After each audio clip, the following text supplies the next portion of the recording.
restaurants together. You said good food. Right. Yeah. Absolutely right. Yeah, אוקיי.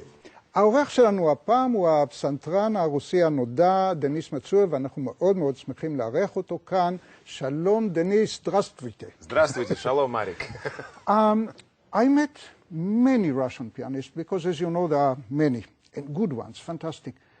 But most of them are from the big cities, and you are from Irkutsk. Irkutsk is my home city, yes.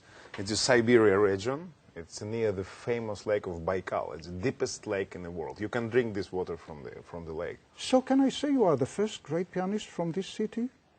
I don't know. That's a difficult question. But also from the city, Viktor Tretyakov, it's a fantastic Russian violinist. Yes. And Valentin Berlinsky, he is an incredible cellist, was part of Borodin Quartet, and many others. It's a very cultural city, very cultural.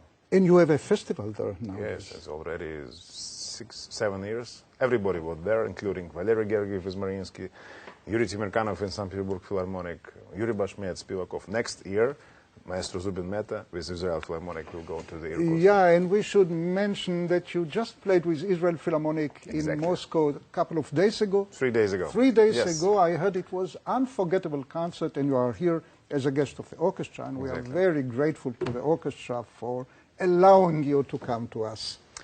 Orchestra is phenomenal, absolutely. It was a really, really successful concert, and everybody was very satisfied. So what happened in Irkutsk was that your father, who is a musician... My father is first teacher, and mother and pianist too. Everybody is pianist. It's a crazy family. So they decided that because of you, everybody must move to Moscow. Yes, it was a very difficult moment in our life, but we have fantastic team. My mother and father have incredible sense of humor. It was a really hard time because, you know, Soviet Union is kaput. 1991, and we moved with family to Moscow. My father is an incredible pianist and composer and jazz pianist too. And of course, for us, it was a very special time, but it's okay. They found a job. Absolutely, absolutely. Your first teacher in Moscow was? Alexei Nasetkin. My dear friend, Alyosha. Alyosha, yes. He's incredible. He was like second Mozart when he was very, very young, and a real one prodigy. One of the favorite students of Neuhaus. Yes, the last one, the last big one I heard. And a fantastic Schubert player. Schubert, yes. He gave me his LPs of Schubert, unforgettable sonatas, and a real wunderkind. Absolutely. You were a wunderkind? I agree with this.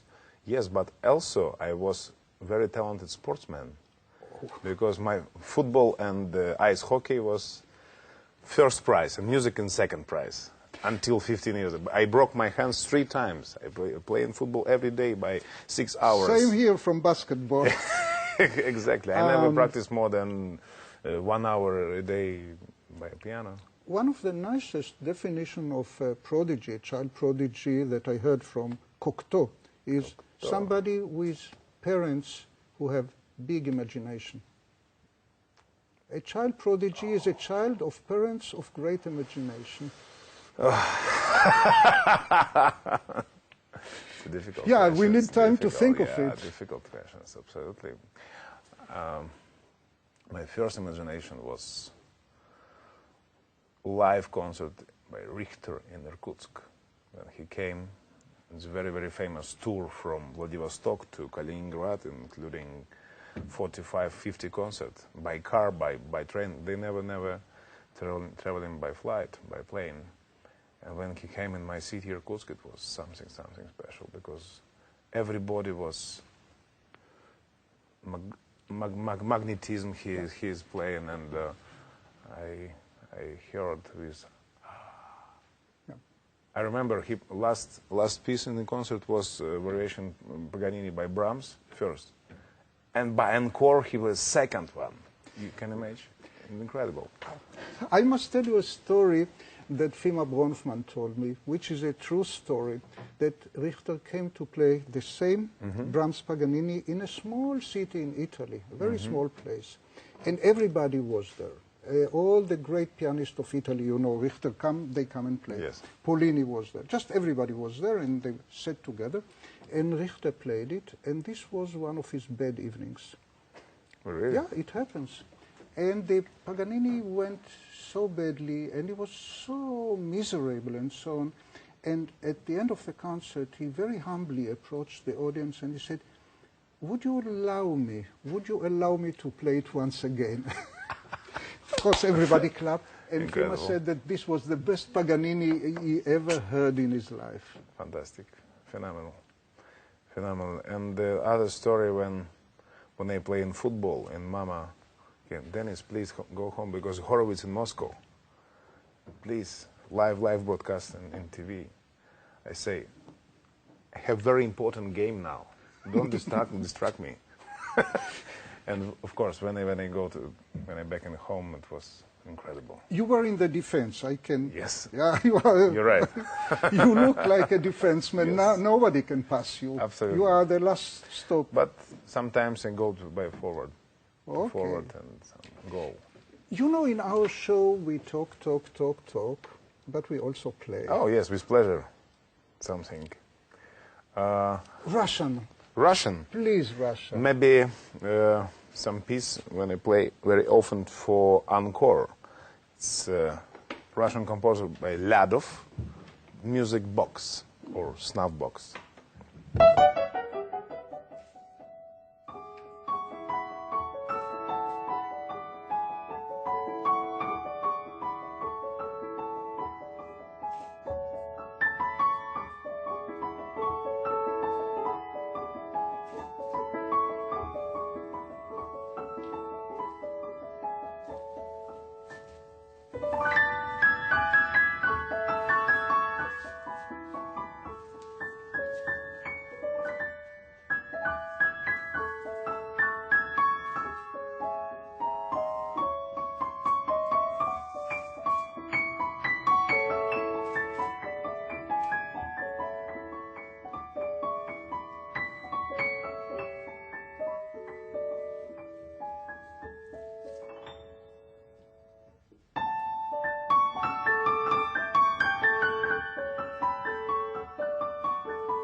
It's like mechanic effect.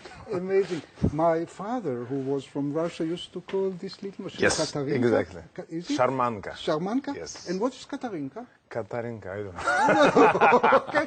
Maybe yeah, I know Katerinka is a Russian girl name. Katya, Katerinka. No, but he nicknamed it. Sharmanka. Like, It's a tabakerka, snuff box. You know, the way you sit, your body language during playing is to admire. Is it Russian, this kind of stand still, listening, focusing? I don't know. I never think about that when I play, how it look. And You know, some pianists are... depends when I play. Russian are known for big sound, and this is such a sweet miniature. I like this piece very much. When we speak about Russian pianists, we always say bogatir. This Huge sound. And huge sound, growing like the cadenza from...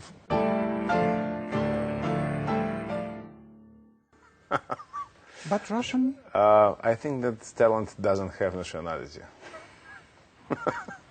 Sure. That's my point. Sure, sure. I'm sure that wherever you are asked question, people ask you about the Russian school. How is it possible that so many great pianists are coming from Russia? What is the secret? I don't know. I don't tell you what is a Russian piano school. Of course, 20, 30, 40 years ago, when Soviet Union was a lot of incredible talent, of course, pianist and teacher, of course, like a great Russian traditional. What is Russian piano school? I don't know, because of course, when Gillies go to Queen Elizabeth competition and go to Minister of Cultural, and you must win, you must be winner of this competition. Yeah. You can imagine what the time. And did he? Of course. Of course. Of course. If you must. Yes, sir. Yeah. If you must do something, you do it. Yes, but now it's situation completely has changed, and a lot of great Russian teachers go out and teach in the States and Italy and everywhere. And I think that this is good. This is absolutely right. But young generation in Russia, very strong, believe me. I go to many cities in Russia, and my foundation, charity foundation. You have a foundation? Yes, I have foundation. I was from this foundation because when I studied in Irkutsk, president of this foundation named Iveta Voronova, incredible. It's our like second mom for us. And after that, big help from this foundation is, of course, in special charity providing the money and the instrument and master class and everything. And I go to many cities in Russia, and each city have incredible talent. Young spark, not star. I don't like star words.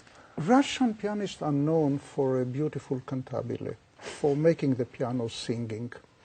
I prepared a glossary of Russian vocabulary like «shirokaya dusha», like «silny pianist», and I would like to ask you later one by one. Sure. But can you play for us something now that sings, that make this keyboard instrument singing?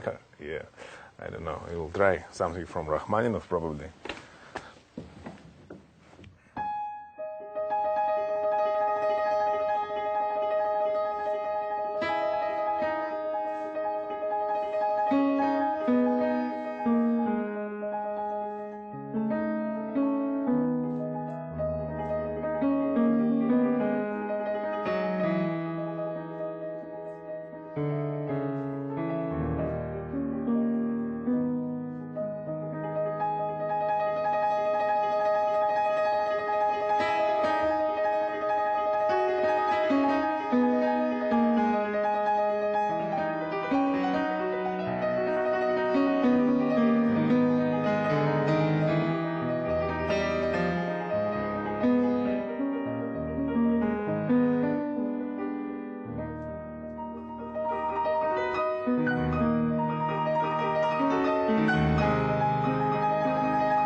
Thank you, Denis. I have some wet eyes. Incredible, in this short piece, it's sung by a girl, sung by a Russian tenor, yes, by a baritone, bass, and by the profundo. You're right, absolutely. And some, like, and small bells. evaporated. And everything in 3 minutes, the whole world, the Russian miniature. Absolutely. It's like Schubert.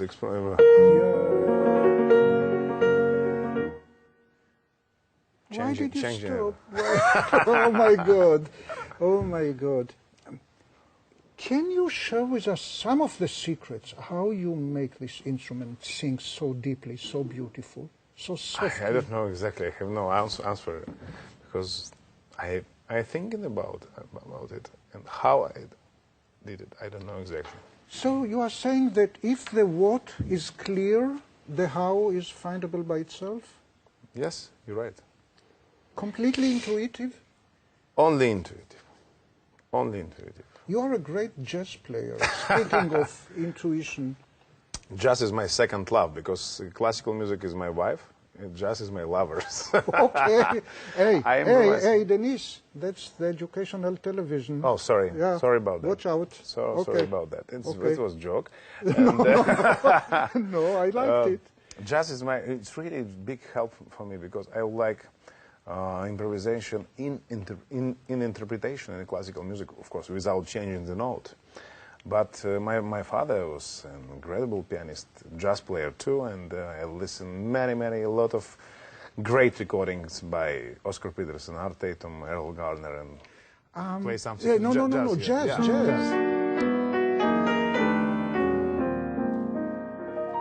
Give me some theme. Classical theme. Yeah. I have a very good theme. 2 days ago, we were filming a show about Joseph Kosma. Kosma. Yeah. Joseph Kosma, the Hungarian French. Le Feuille Morte, Edith Piaf.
It's a caravan, you know.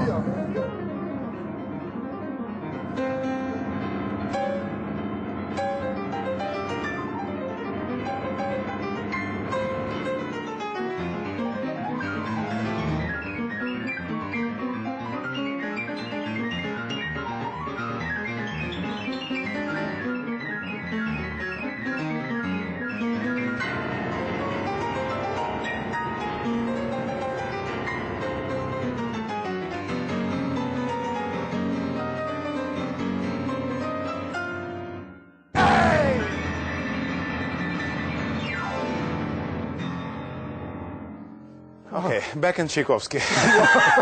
Well, you know, I'd like to tell you something. You might know it, that Joseph Kosma actually did not compose Le Feuille Really? Morte. He copied it. And you know where from? From a communist march. A communist... No, there was...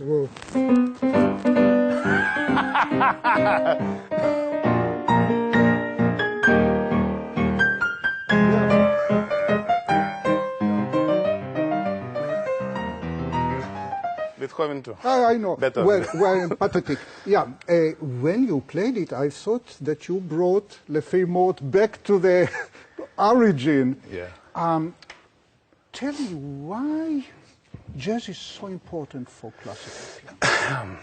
I think that improvise and feeling very important for classical music too, because of course rehearsal is very important, but I sure that all happening in the concert, because if you feel and moved, of course, in the interpretation without changing the note, if you have conductor like Zubin Mehta or Kurt Mazur or Marius Janssens, Valery Gergiev, Mikhailov, and we move together, it's the joy of music. Special. Absolutely. And the role, the entire role of the intellect is just to free the intuition.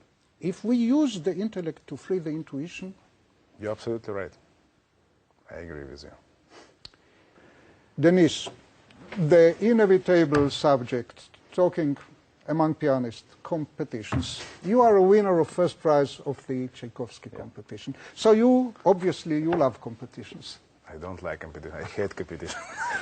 But you were judging a competition. You joined the jury in the finals of Tchaikovsky. It was first and at the same time last time in my life, because it was really hard. Never say never. Never say never. Never say never. I know, but it's extremely difficult, because many participants I know personally, and I was only in final because I have concert in Europe before, and I couldn't cancel this concert. And when I back in the final, it was very special feeling, because it was extremely hot. It's new Большой hall, great hall, conservatory after renovation, and incredible agiotage from everywhere. It was live broadcast, and I very worried about each participant, and of course each participant was very extremely talented. I would love you to play something more. Chatting with you is a big pleasure, but listening to you is much bigger. Oh, so thank you please so much. Play something, but short, because of course. Rachmaninoff or Scriabin probably. Yeah, sure.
Rachmaninov.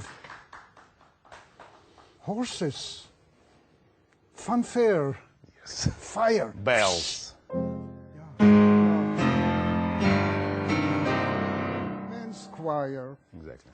Denis, thank you so much Thanks for a lot. being with us. Thank you. What a big pleasure. תודה רבה לדניס מצויב, והרבה תודה גם לתזמורת הפילהרמונית הישראלית שהשאילה לנו אותו כאן לאינטרמצו לשעה קלה.